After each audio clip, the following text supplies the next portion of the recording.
you guys would know, today we are going to talk about building B2B brands and business via content. And for those of you who've come to us for the first time or are hearing us speak for the first time, FlexiBees is a talent platform where we provide part-time, project-based, and remote work talent to businesses via women professionals returning to work. We are very passionate about the space of remote working, flexible working, women returning to work, and helping small businesses grow.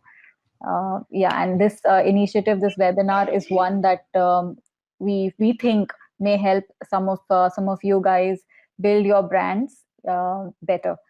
So, okay, let's start then. Mm, so yeah, we'll do it like we always do, which is the first 35 to 40 minutes. We'll talk through the topic and various aspects of it, and after that, it's open for Q&A and anything that you guys may want to speak about.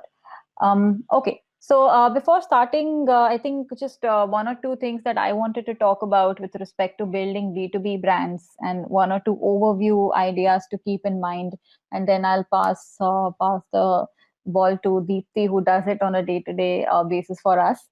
So I think one misconception that people may have is that B2B businesses don't really need to focus so much on branding, which and more B2C side of businesses are the ones that need to do a lot of branding, and that may be true to some extent, but I think that the difference really lies in the kind of branding that you do.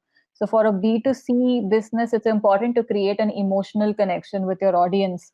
There needs to be sort of a persona almost that your brand needs to have for them to for them to have you as top of mind, for them to, sort of do maybe impulse or emotional purchases. But for B2B, also the brand is equally important, even though it is not an emotional association that you're trying to build. It's more rational. A B2B, as many of you would know in this space, is a B2B purchase is a more rational purchase. Audiences want to find out more about the product, about the service, and they buy because they think that it adds definite value. So there is definitely more rationality involved, but that doesn't mean that there can't be branding. And branding is done to differentiate yourself whether others versus others in your field. Branding is done in order to be consistent, in order to leap into the minds of your customer base, whoever they may be, businesses or people, whenever they have a problem that they think that you can solve. So definite need for branding is there. That's one. The second is, before getting too deep into marketing, it's important to understand what is the overall approach that you will be taking to the branding or the marketing. Will you be what is the overall theme that you'll be talking about, or maybe not even theme, I would say. Yeah, approach is a better word. For example, for FlexiBees, one of the ways in which we could talk to our customers could be around, say, diversity. That could be one of the broad overarching ideas that we could talk about to get customers to come to us. The other could be the benefits of flexible working, which to businesses. So we chose the second route, and that understanding comes from knowing your customers well, knowing what clicks with them, maybe knowing what kind of positioning you want to occupy in their minds, understanding what you need to do to get them from point A to point B. If today they are not taking your product or your service, they're not purchasing it, what is it that the thought process is, what is it that the gap is, and if you want to move them from that place to a place where they want to purchase your product or service, what is it that you need to do or say to get them to go there? So a lot of I think the initial thinking needs to be done along these lines, and then you maybe flesh that out better, come to the content themes, come to the marketing themes to actually get that rolling. And the third thing, and that will be the final thing that I talk about at this time, is whether you see yourself as a category builder, or you see yourself as somebody who's competing with others in the same category. And I've spoken about this concept before also, because it's very core to how you position yourself or what kind of messages you send out. So whether you are getting more people to try out your category for the first time, or whether you are talking about how you are superior with respect to others in the same space. That's an important understanding to have, and that'll have an impact on everything that you say and do. So yeah, these three broad points, and then from there, let's move to how to go about the process of creating great branding and great content marketing for B2B brands. So Deepti, tell us a little bit about how what is the thinking behind some of the content that we create, where it starts, where does the journey start really? Um, Thank you for that, Shreya. I think one of the biggest things we need to think about is the purpose of every piece of content we are putting out there. Because it's great to say that, okay, as a B2B business, I need to be present or visible, whether it's on social media or any other platform where you are trying to generate business or be established as a thought leader or be seen as a pioneer. But before we even get to the point of figuring out what that content should be, how we should go about it, I think one of the biggest drivers for us, even when I'm thinking about this, is the purpose behind every piece of content that we put out there. And sometimes it could be broad buckets, like how you had mentioned, like maybe to build the brand or maybe to differentiate ourselves from a competitor. But also, it might be helpful to figure out if we can come up with a more specific goal, even internally. So it could be something like, you want to increase the lead generation by 50% by so and so time on a particular platform. That could be the goal. So you need to sort of ask yourself these kind of deep questions to figure out, the starting point of what the purpose of everything we're putting out there to be. Because there are many different channels and many different types of content that one can put out there, and it becomes important to figure out the starting point. Mm. So, having said that, before even diving into the how or how we flesh out or how we come to the nuances of it, I think one of the key things that I wanted to bring about is to talk about consistency. Is because I think even in our previous webinar, when Rashmi and Sanjana had spoken about digital marketing, I think consistency was a very important aspect that was talked about, because you may get really excited about seeing a particular, like our webinar today, or read something on a blog or a book, or and then you might be all raving to go and put out something for the first 3 weeks and probably do it every day and then reach a point where you suddenly there is a lull, or maybe you won't do it for a period of time.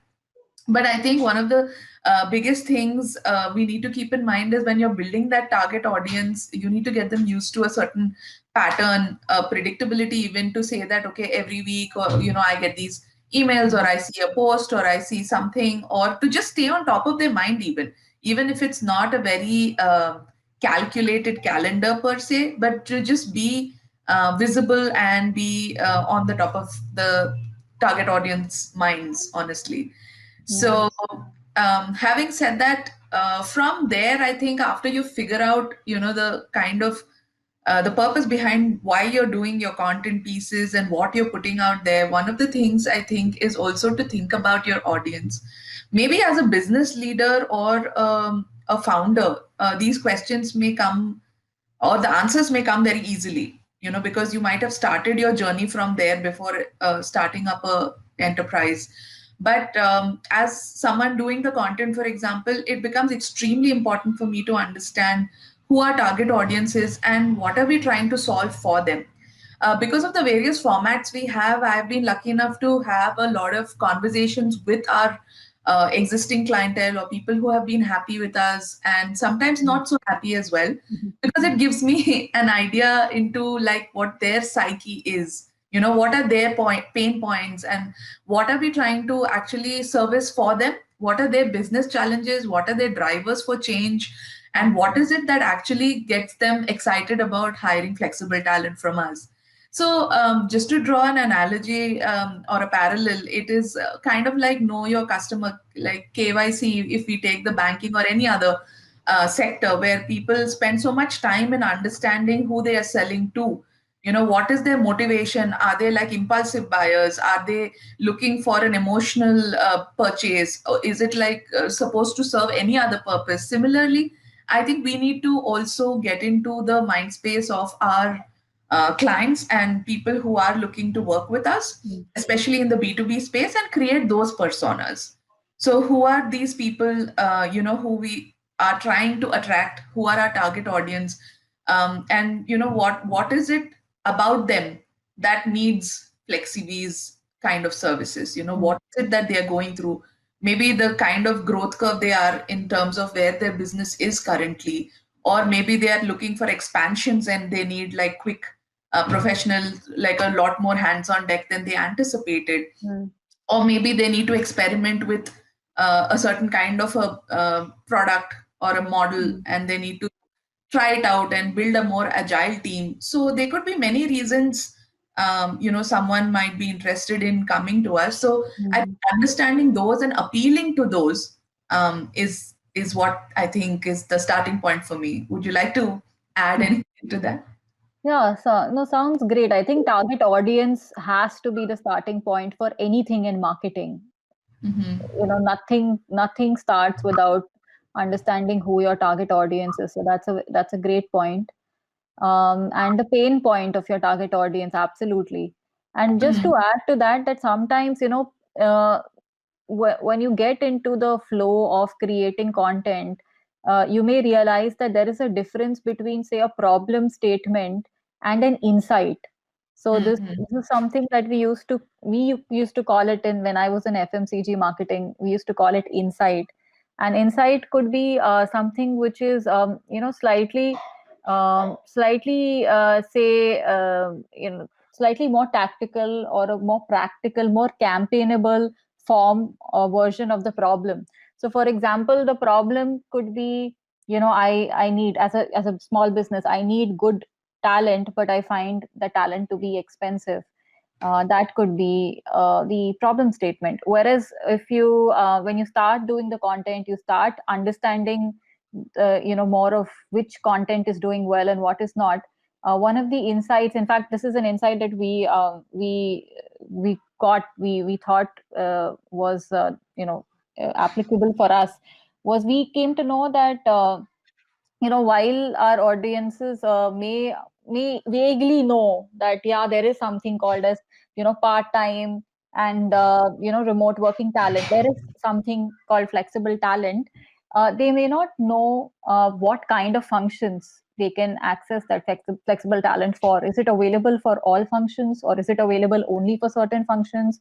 Those that understanding was missing. And while they may not articulate it like that, or that is not exactly how you would also articulate the problem statement, it is definitely a very strong insight, because it leads to the kind of content creation, which it leads to a certain kind of content creation. Then for us, for example, it led to us talking about the functions that we've placed. We do a lot of content around the recent functions we've placed, and that came from the insight that while people may be vaguely even aware that there is something called as flexible talent, they may not know what kind of things it can be applicable for. So yeah, finding that those unique problem areas, or gap areas which can lead to, for your target audience, which can lead to communication, is also, yeah, very important. Yeah, I think a similar story in the last week, in fact, when I was talking to a client, also comes from a similar idea where they think that, if hiring a fresher or an intern is slightly cheaper, or having somebody who has lesser experience is slightly cheaper, then we would rather go for that. And then they go through that entire journey to figure out that, Mm. this wasn't, or maybe they've lost out in other ways, in productivity or output or time spent in training, hand holding, etc. And where the client actually told us that they were so excited to have a professional on board, because the resource that we were able to provide could actually in turn train their people instead of the other way around. So Mm. even those kind of insights, I think that kind of segues into the next piece Mm. that I wanted to talk about is, apart from just creating these personas that you're thinking about, I think it's really very very insightful to talk to most of the stakeholders, especially your clients, but also your sales team and everybody else who's involved in that process, because they are hearing different pieces of information. And like you rightly put, how we can actually use that problem statement to say that, this is how we are able to solve it for you. And then the content pieces can center around those themes and become the pillars, that we write about. So I think that apart from creating the personas, the other piece is to sort of talk to different stakeholders, even the talent that we are putting out there, right? Like apart from the clients, what is the experience of our consultants?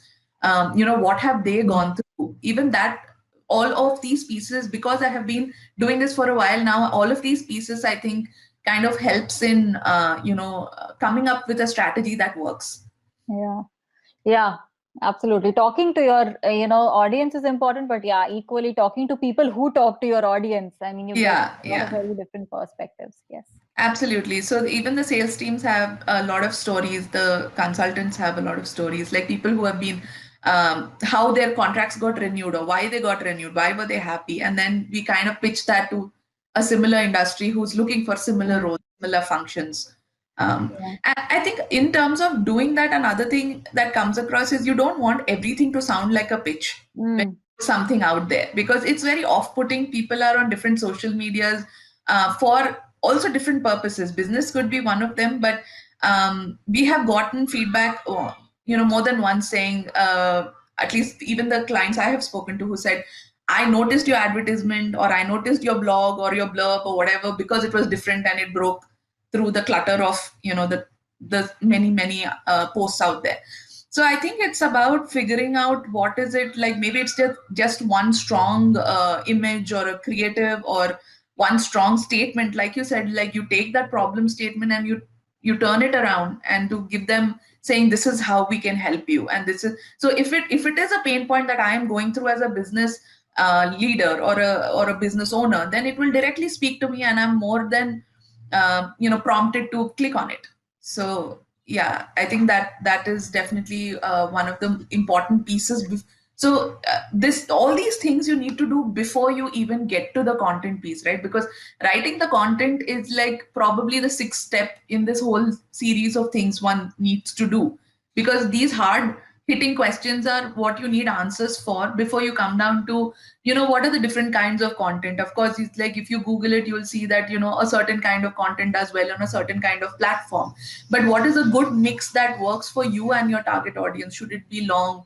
Should it be short? Should there be stories? Should there be testimonials? Or should it be about your industry or about your product or service? Should it come from the founders? I mean, these are the different things that you can, and we use different pieces of it um, in mixing and matching it to put in our calendar.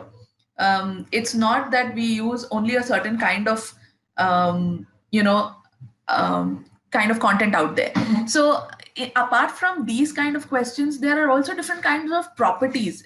When I say properties, in different formats that you can put this content in. So should there be slide shares? Should there be blogs or white papers, ebooks, downloadables, PDFs, or should there be even video content, right? Like maybe if you have a YouTube channel, if that is where your target audience hangs out, so maybe you have a YouTube channel, and that is where you can put out stuff. So that kind of brings me to the next piece. One is to think about the purpose, who your audience is, what you're trying to solve for them, and where does this audience actually hang out? Where are they? And if they are hanging out on a particular platform, then you can put more stuff or more content on those particular platforms, right? Like for example, you see that if you are using, let's say, Twitter is not great for stories or not great for building rapport or demonstrating expertise, because there is a constraint on the platform itself poses, because it is only so many characters, only so short, etc. You need to put in, otherwise it comes in comments and so many other things, right? So basically, if you're using a platform like that, then that is great for brand awareness or to converse with other others in your industry, other leaders in your industry. And but it may not be great for lead generation or for advertising your content, for example.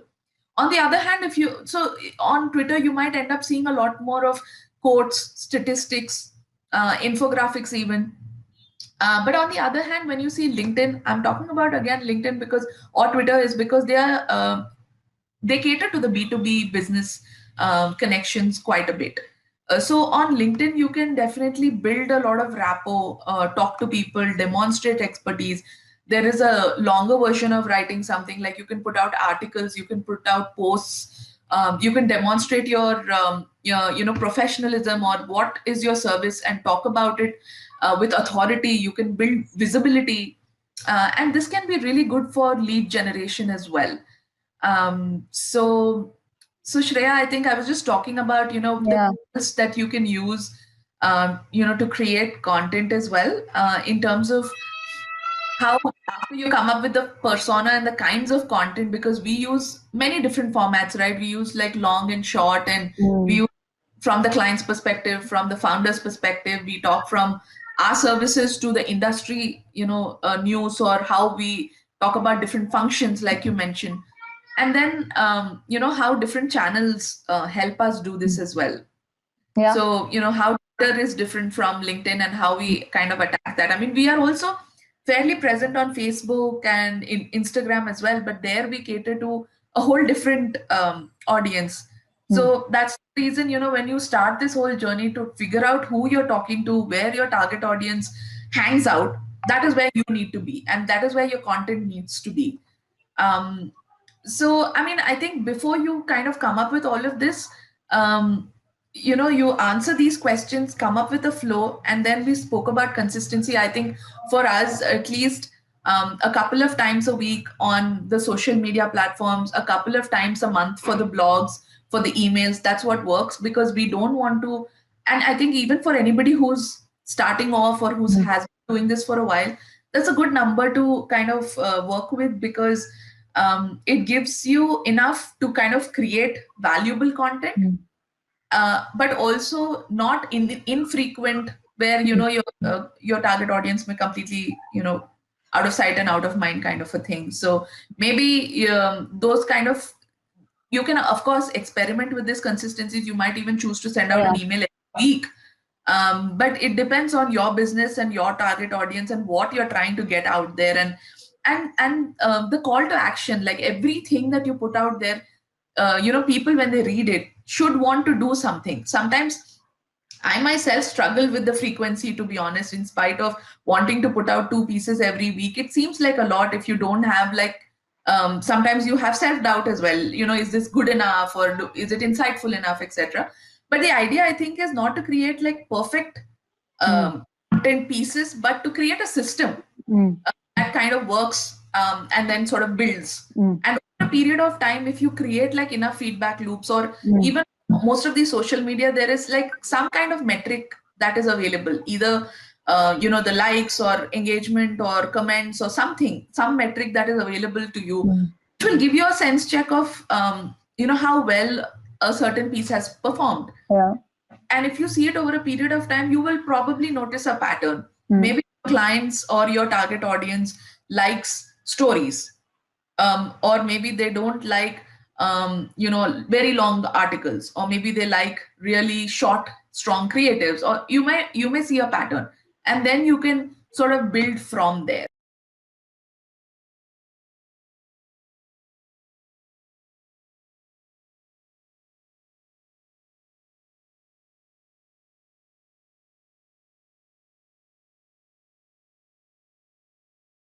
Out, and what are the different kinds of pieces you want to put out there.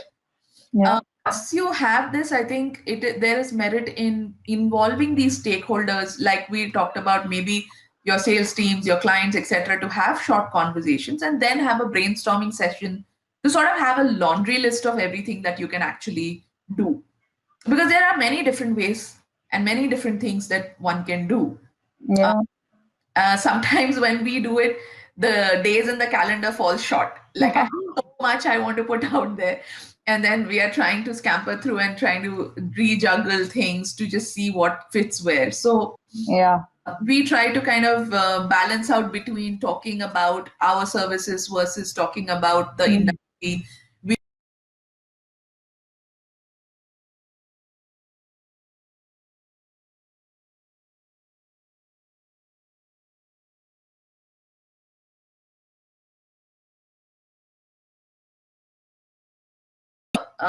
lens then just saying this is what we do. Yeah. Yeah, absolutely. I think that point is very critical, that we bring in a balance between talking only about us to talking with a little, slightly wider lens and talking about the industry a little bit.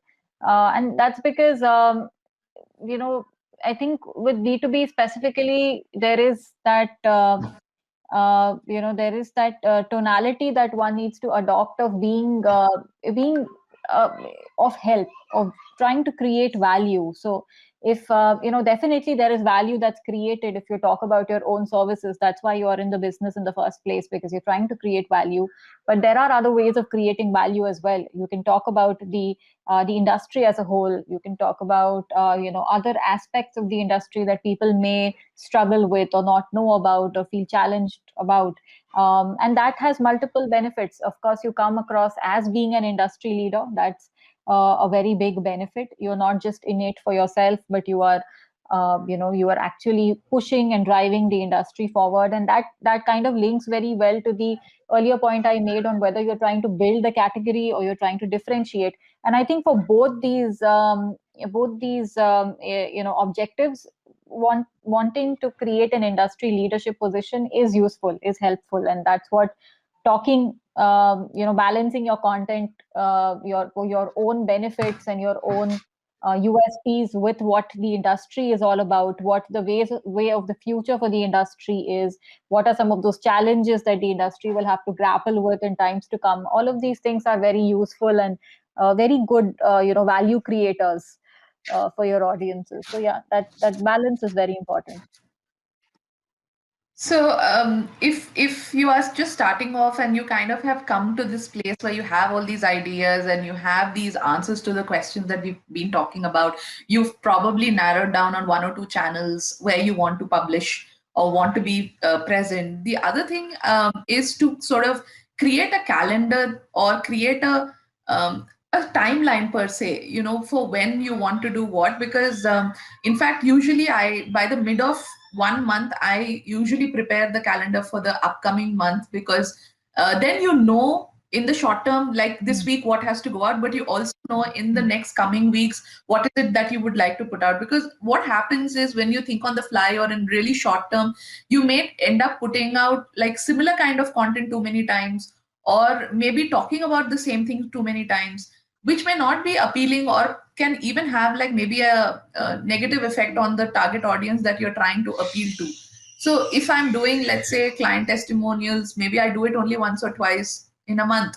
Or if you're trying to talk about your particular service or benefit, maybe you do it only once or twice in a month, because there are so many different pillars or that you can work with. So it helps in kind of planning it out, and I think also sharing it with everybody involved in trying to execute that, because execution is another critical component of this. Even though you might have the best of intention and the greatest insights, it's like if you don't put it out there, then it is just an idea on a piece of paper, right? So you need to once you have the calendar in place, it's like I usually share it with my designer as well as Shreya, or also with the digital marketing manager that we have, because every one of us needs to know what is it that in a month we are expecting to put out there, so everybody's on the same page and working towards that goal. So I think that also clears out a lot of glitches that may happen otherwise. So I would highly recommend putting it out on paper, even if you're the only one doing it and you're doing all the roles. Even for yourself, it's extremely Mm. helpful to just see what is it that in a month that you're planning to do. Yeah, Yeah. yeah. Yeah, and that very much sort of ties in with the consistency point. I mean, when you have it on paper and then you scroll up like you would scroll up in the calendar, and you can see what you did the last time, and you can see what you did the time before that, and that helps you be consistent. That's, yeah, it's Mm. important. So, Deepti, I Right. had a question for you. So, So, yeah, yes. sorry, you wanted to complete this point? Go ahead. No, no, I was just saying that now that you are managing it all, I think the last piece of this whole thing is to create a tracking system of sorts. So either you pull out the data from the social media handles, or you create like Excel charts of different metrics for yourself to figure out and create a feedback mechanism or a feedback loop for yourself to see what are the different pieces that are working for you, and then feed it back into how you come up with the next month's calendar or the strategy going forth. So I Mm. think that was the last piece of the puzzle for me. Yeah. Yeah, yeah, absolutely. So, I had a question for you. What would you say is good B2B content? What works specifically in the B2B space as opposed to say B2C?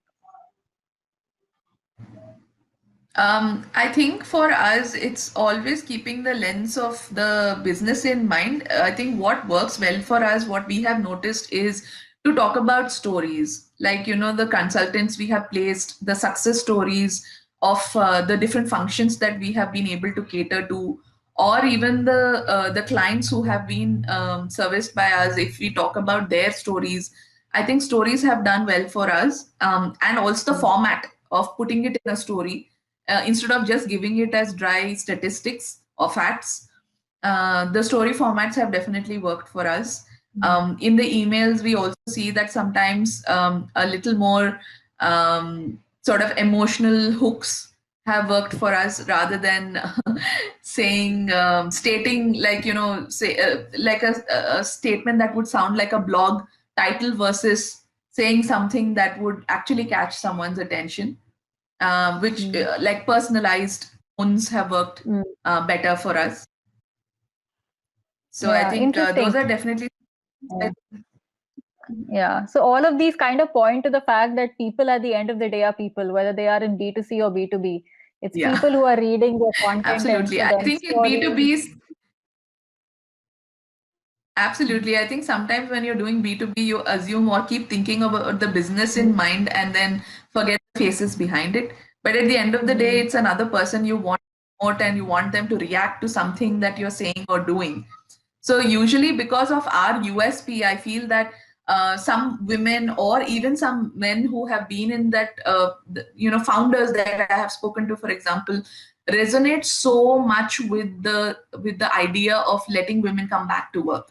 Sometimes that itself is a great story for us to sort of hinge the rest of our pieces on. A lot of them are very very happy to have that inclusivity, for example, or to embrace this idea, or they have seen their own people in their own circles who have struggled with probably taking a setback for whatever reasons, on their career journey, Mm. and then they hear about us, and then the whole idea of bouncing back and being able to give that opportunity. I have had more than one client who has told us that, Mm. this is amazing, I'm glad I could be a part of it, and I'm so thrilled to have that kind of Mm. professionals with me. So yeah.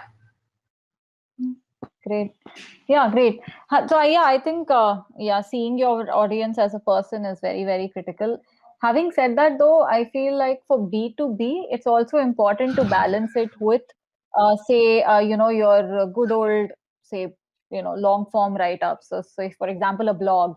So we've also seen that, some of the recent, so some blogs that we do, which we know, we have a hunch that it's going to do well. They actually do well. People read them, and that's the thing with Mhm. with B2B. People do end up reading long form content because they want that information, and of course, you have to package that information interestingly. I mean, today the fact is that whether it's B2B or B2C, everybody is inundated with content and. People have enough to do. People have enough to consume. So everything has to be done in an interesting manner, but there is still a lot of relevance for long form content in B2B as well. But yeah, as we go along, it's very interesting to me that I see that there is almost like it's sort of everything's becoming a little more B2C. Everything's about stories, videos do well.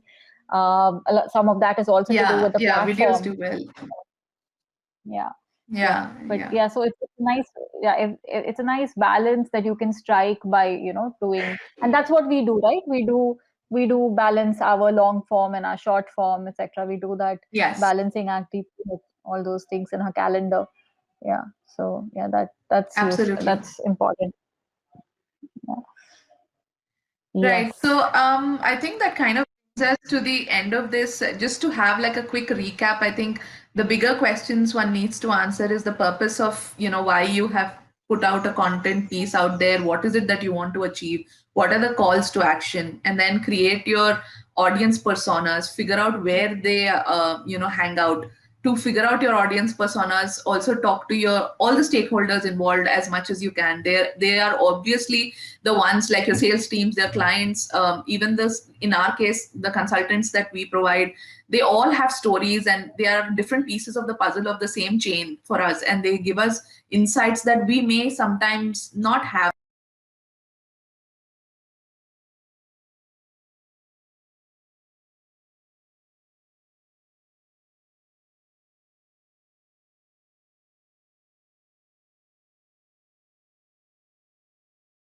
what kind of platforms work for your audience, and then to kind of make a Mm. plan, and manage that content workflow with a robust system with everybody owning their piece, and then creating a feedback loop so that you know what works and what needs improvement. I think, yeah. Yeah. Yeah. Great. Great. I think that's a great summary. And through all of it, keep your look and feel consistent. So this then ties back to the branding point that I had made. So say a Zomato needs to look a certain, a certain font and a certain color or Pantone immediately connotes a Zomato. But so does a Zoho. Zoho being a B2B company has amazing, incredible branding. I mean, they in fact even came up with their own type font recently because they want all their text to look the same and consistent across every touch point that they have. So being consistent even with the way that your templates look, the way that your fonts look, the way that your the core color of your brand looks, all of those things are as important with a B2B brand as they are with a B2C brand. The idea is to make that special place in the mind of your customer so that when they do have a need for a product or a service in your space, they think of you and not your competitor. Yeah. So yeah, that those are some of the basics of branding which extend to B2B as well as B2C. Great. I think we're done with what we wanted to say. If there are any questions, then we'd be happy to take them. So we'll hang out for the next 2-3 minutes, or else we can also you can also write to us if you have any further questions. And, yeah, if you guys have noticed, the two of us are wearing our brand color as well. That's how passionate we are about about the brand, about creating the brand.